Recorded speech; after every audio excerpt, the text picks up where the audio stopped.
Alan, eu acho que há algum tempo, inclusive eu venho falando isso, que o Brasil foi dominado por poucas famílias. Então, poucas famílias. Então você pega lá os Marinhos, Frias, os Batista na JBS. O Ike Batista ia virar uma dessas famílias, né? Você pega famílias de banqueiros, algumas famílias de políticos tradicionais que estão aí há 5, 6 gerações.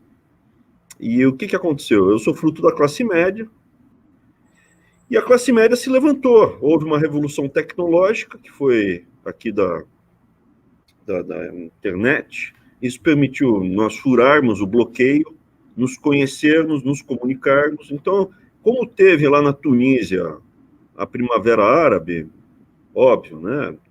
Assim, o resultado é totalmente diferente. Nós conseguimos nos comunicar, escutar o Olavo de Carvalho, escutar outras pessoas que antes estavam completamente fora do radar. E diante desse quadro, surgiu novas lideranças, e essas lideranças estão viabilizando uma transformação profunda na sociedade brasileira. Essas forças do atraso, essas pessoas, essas famílias, elas estão desesperadas para manter o poder econômico, financeiro, político e cultural, que estão perdendo. Se você pegar, 60% da população brasileira ainda se informa pela televisão, só que 40% é pela internet. Esses 40% é que importam, que tem opinião formada. E desses 40%, 75%, 3 de cada 4 internautas está do nosso lado. Entendeu? Sim. E aí a pessoa escuta e grava. Enquanto se você falar, você escutou o Jornal Nacional ontem? Escutei. Me diz uma notícia de ontem. Não entra, porque a pessoa está lá com a televisão ligada e só sublinearmente vai entrando as mensagens podres da família Marinha. Então, o que acontece? Eles estão desesperados. Você tem uma parte de sociedade, empregados, que está apoiando essas famílias antigas, e a gente está nessa luta, né? Cada vez que você vê que eu sou educado com os jornalistas que trabalham para a família Marinha, ou Frias, enquanto eles forem educados comigo. Agora, eu não... alguns deles ainda assim reagem mal, né? Que eles estão imersos nesse antigo modelo. Eu realmente acredito que assim, se não houver uma estratégia totalitária, se cair na mão Venezuela, Cuba, uma coisa, é inexorável. A gente vai cada vez mais ganhar mais espaço, mais força. Se o Brasil não entrar numa recessão que acabe com a classe média, nós vamos nos falando e vamos dominar. Por quê? Porque a verdade ela é um ácido na mentira, ela destrói, corrói toda mentira. Por que choca tanto quando eu falo? Se eu tivesse falado uma mentira, eu já estava morto. A gente vê o outro lado falando barbaridades aí, direcionado contra pessoas, né? Ofensas realmente aí, contra mulheres e tudo mais, e não tem a mesma repercussão na mídia. Nós vimos ontem o caso aí de um senador da República pegando um trator, né, assim, em desconto, tentando passar por cima de pessoas. Eu fico imaginando se fosse alguém do governo tentando fazer isso, o tipo da indignação que teria. O senhor, há pouco tempo, deu uma declaração, inclusive eu repercuti ela aqui no canal, que não daria mais entrevistas para a Jovem Pan enquanto tivesse um determinado jornalista lá. O Boca de Esgoto. Isso gerou, né, um choque ali na classe jornalística, inclusive a mesma classe jornalística que fica chocada aí, né, quando o presidente dá determinadas declarações também. O senhor mantém essa posição lá com Boca de Esgoto? É lógico. Aliás, é até gritante, né? Depois que o Boca de Esgoto voltou para lá, deve ter sido combinado, né? Mandou o Playmobil lá para a TV Cultura, que é do Dória, botou o Boca de Esgoto lá, lá, e de repente, todo santo dia, tem alguém do governo Dória lá na Jovem Pan, porque eu ainda escuto de manhã cedo a Jovem Pan. E assim, é assintoso. Fale-me das maravilhas da área tá lá, foi tudo maravilhoso aqui no estado de São Paulo com a gestão Dória, maravilhoso, é tudo, assim, não tem prurido nenhum, uma coisa assim assintosa. Todo dia tem um secretário lá. Hoje estava um cara lá falando, não, a área da FAPESP, a pesquisa aqui tá maravilhosa, é tudo maravilhoso. Quando eles falam das inundações, a despeito de tudo que foi feito pelo governador Dória, maravilhoso, sim, está no direito dele. O Brasil é um país livre, mas eu também sou livre para falar, olha, tá esquisito para diabo. Eu acho... Inclusive, Deixa eu comentar uma coisa, assim, aproveitando. Pô, quanto custa a TV Cultura? Rádio Cultura eu ainda gosto, porque eu gosto de música clássica, né? E deve ser barato também botar um cara para colocar música clássica numa rádio. Agora, TV Cultura, quanto será que custa por ano? Por ano, vai, acabei de pagar uma IPVA. Pô, eu faria a mesma coisa que eu fiz com a TV Escola. Quanto custava a TV Escola? Chegaram aqui uma proposta, ó, falei, muito caro, corta. Aí mandaram uma proposta delícia, 450 milhões de reais, mas é por 5 anos. Não, obrigado, não vou assinar. A TV Escola não volta, né, Vinícius? Mas não volta, acabou, tchau.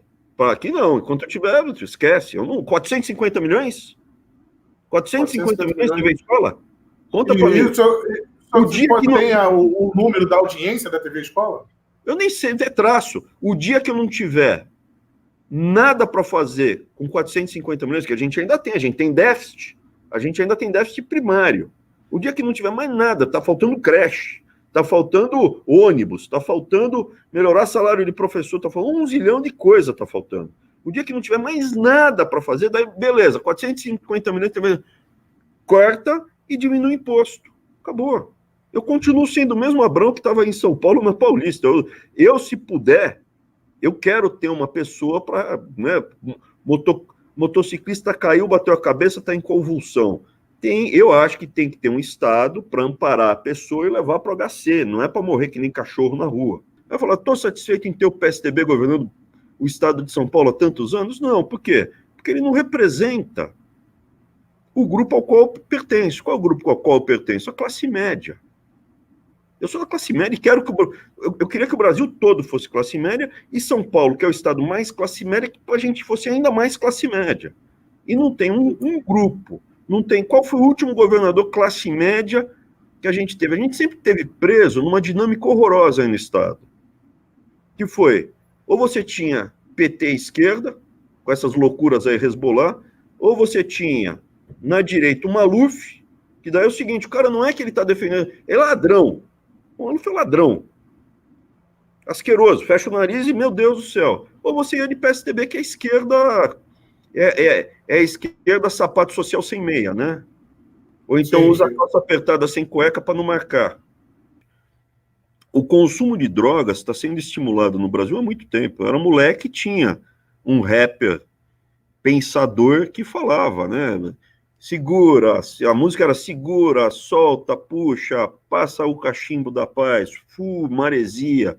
Veja, isso passava na televisão à noite.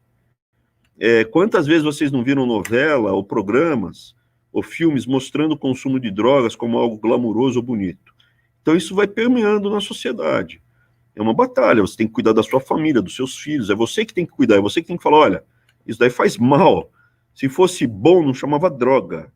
E o pior de tudo é que é gostoso.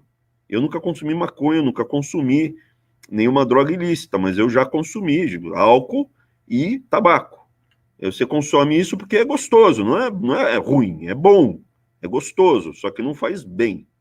E você tem que falar, olha, as drogas que são ilícitas são muito mais perigosas, então não chegue nem perto delas. E se você liberar, do mesmo jeito que eu experimentei tabaco quando eu era mais jovem, eu talvez experimentasse o que fosse lícito. Né? Você tem 15, 16, 14, está lá disponível, você pode experimentar porque é lícito. Então eu realmente acho que é uma batalha de ideias, é uma batalha de princípios, de valores, de ideologia. Por isso que quando falam, não tem que discutir ideologia, não, tem sim, começa na ideologia. Tudo como eles não querem que a gente fale de ideologia justamente porque a batalha, no ponto de vista deles, está ganha, e começou a ser rapidamente revertida porque a gente entrou para falar de ideologia. E é por isso que eu me tornei conhecido, porque eu falo dela.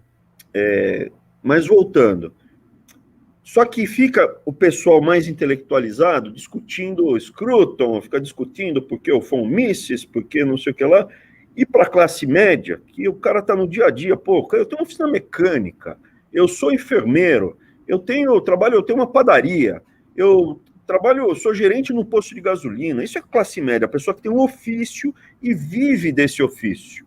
O cara que é rico é o dono do Pão de Açúcar, esse cara é rico. Quem é você? Eu sou o dono do Pão de Açúcar, eu sou o dono do Carrefour, eu sou o dono da JBS, esse cara é rico. O cara que é classe média, quem é você? Eu sou padeiro, eu sou enfermeiro, eu sou mecânico, ele tem um ofício, ele vive desse ofício. E o cara que é, imagina, que é a camada de baixo, ele não tem um ofício. O que você é? Não, eu sou o João. Mas o que você é? Não, trabalho hoje, não tenho um ofício especializado. O que acontece? Para esse classe média, nunca houve uma explicação do que é ser de direita. E isso que está faltando. Porque a hora que a gente explicar, olha, classe média é isso. E nós, que somos classe média, nós amamos a classe média. A esquerda, como diria Marilena Chauí, odeia a classe média, quer destruir a classe média. E os ricos? Os ricos querem parasitar a classe média, os ricos do Brasil, né? Essas famílias oligopolistas, monopolistas, querem ir na nossa jugular, não querem trabalhar. Pode ficar rico, mano, todo mérito. Inventou, pessoal da Natura, da Boticário, pô, show de bola, ficou rico, tirou do nada, montou uma coisa que não tinha no Brasil, parabéns.